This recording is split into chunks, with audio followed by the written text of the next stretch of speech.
Здравствуйте, дорогие друзья! Сегодня я познакомлю вас с автором самой большой фондовой коллекции, мастером-флористом Евгением Курдаковым.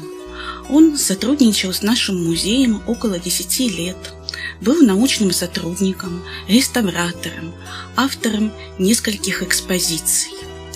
Евгений Васильевич познакомился с этнографическим музеем, который находился в селе Бутаково, в начале 70-х годов.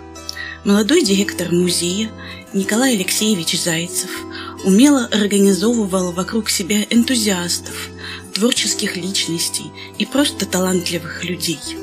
Благодаря им расширялась деятельность музея, пополнялись экспонатами его фонды, появлялись новые отделы.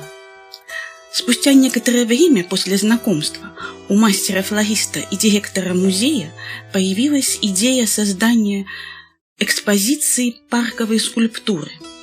Этот замысел воплотился в 1981 году. Буквально за одно лето была создана уникальная экспозиция под открытым небом, получившая всесоюзную известность.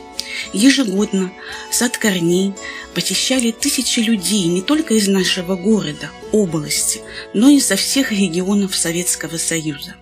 В эти же годы Евгением Курдаковым была передана музею авторская коллекция скульптуры малых форм, ставшая основополагающей в фонде декоративно-прикладного искусства. Но на этом сотрудничество мастера с музеем не прекратилось. После переезда музея в Усть-Каменогорск Евгений Васильевич стал работать здесь реставратором. В это время он уже заявил о себе как поэт и прозаик. У него вышло в свет несколько книг. Занимаясь реставрацией, Курдаков вел своеобразный дневник, ставший позже записками реставратора. Эта работа спустя много лет была опубликована в журнале «Мир музея».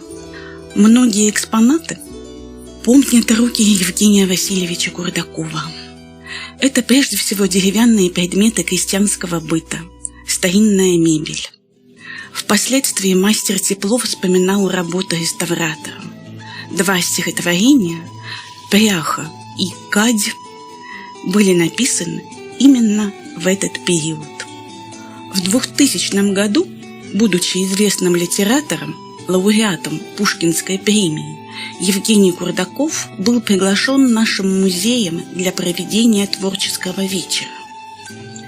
Эта встреча словно подводила итоги многолетнего сотрудничества мастера и музея. Евгений Васильевич рассказывал сотрудникам музея и представителям интеллигенции города о связи ремесла и творчества, о необходимости сохранения предметов старины как памяти народа.